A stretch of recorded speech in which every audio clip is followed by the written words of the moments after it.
Hey, thank you for coming by Tori Magoo 44. This is part of my day, which is part of one of Scientology's front groups. Casper and I decided to go on a little flash picket. We have a lot of fun doing flash pickets. They're just things where we just pop on over and see what's going on. I had driven by the Citizens Commission on Human Rights, one of Scientology's front groups against all of psychiatry. Now, I agree with them on there are too many children on psychiatric drugs. There's no question about that.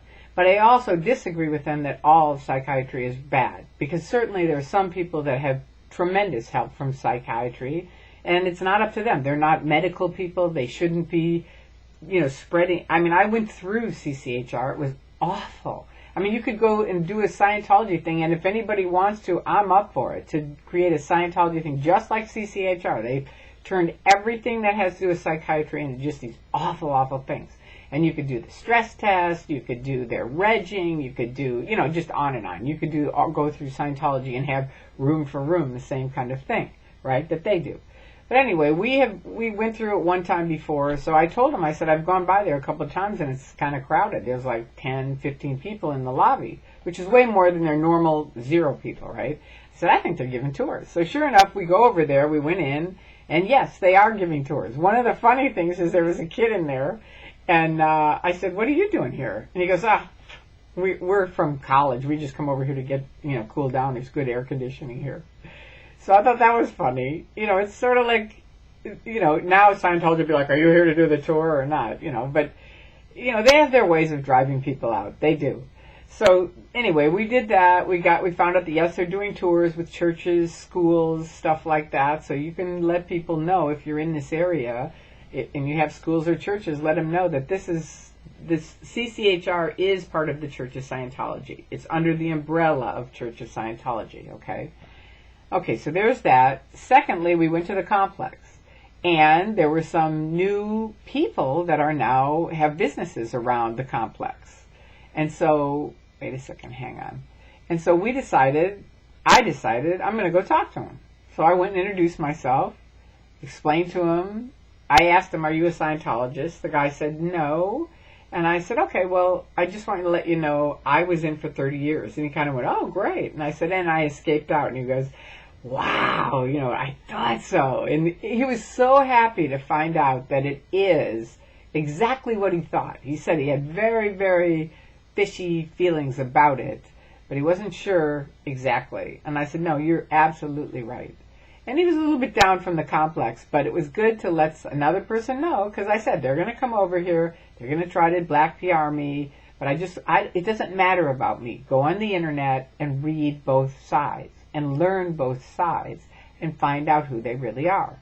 And he said, don't worry about it, I'm not interested in it. And I said, well, I'm not worrying about it, but I'm just telling you, find out about both sides. So that was cool, because it was before they'd snagged this person.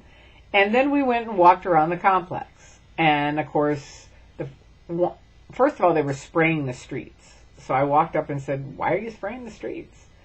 And they said, well, we're washing L. Ron Hubbard away. And this guy had to be like 70 years old. And it was like, it's sad. You know what I mean? Here he is 70, and he's washing the streets, the bricks. I mean, granted, they had a power water blower. It wasn't like he was like on his hands and knees or something like that. But it was still like, you're 70 years old and this is what you're doing, you know what I mean? And so I kind of asked him, how long have you been doing this? And we started talking. Of course, security came right up.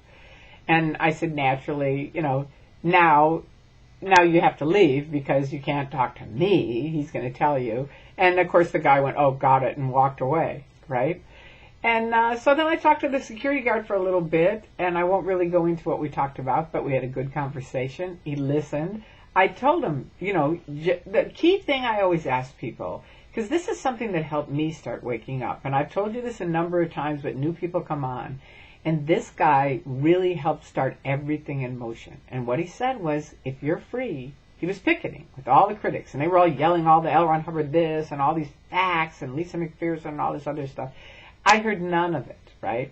But this guy stood there with me very calmly, and he just kept saying, if you're free, why can't you read a book? And it wasn't like, if you're free, why can't you read a book? Which is just sort of a put-down kind of thing. It was an honest question that he wanted me to answer.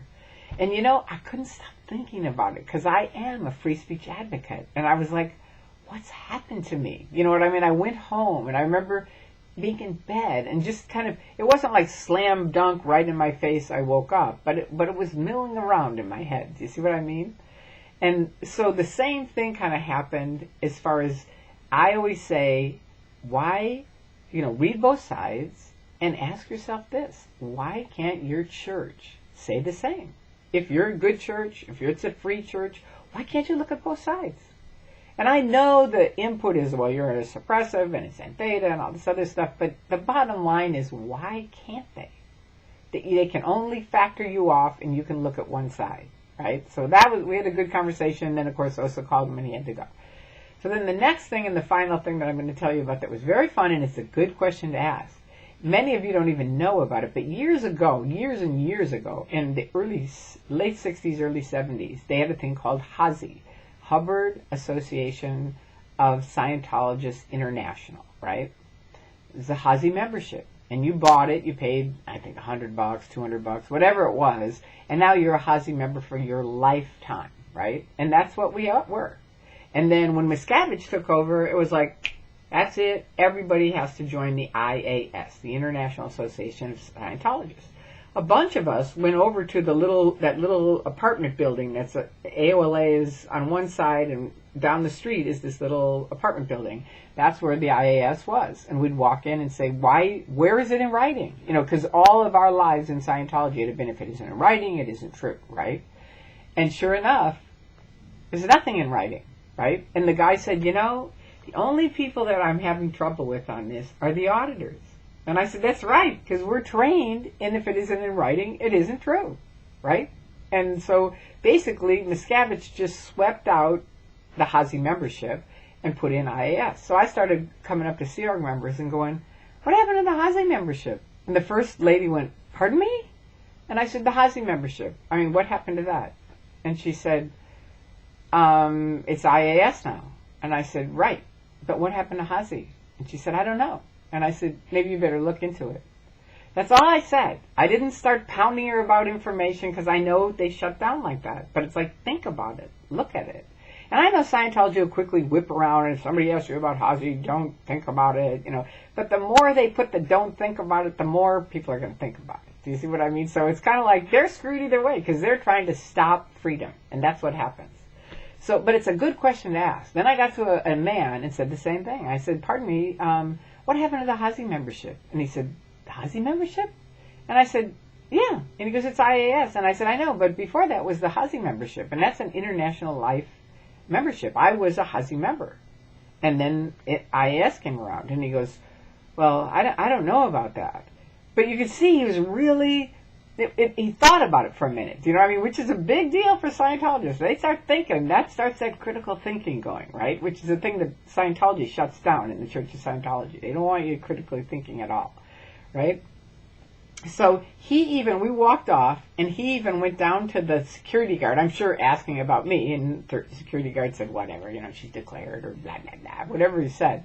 But I know it got to the guy. It was in his head. Like, what did happen to that HASI membership? And I know he was old enough that he was around when the HASI membership thing happened. So I wanted to tell you guys, that's another thing you can ask people if you ask them in an honestly nice way. You have to really want an answer to the question.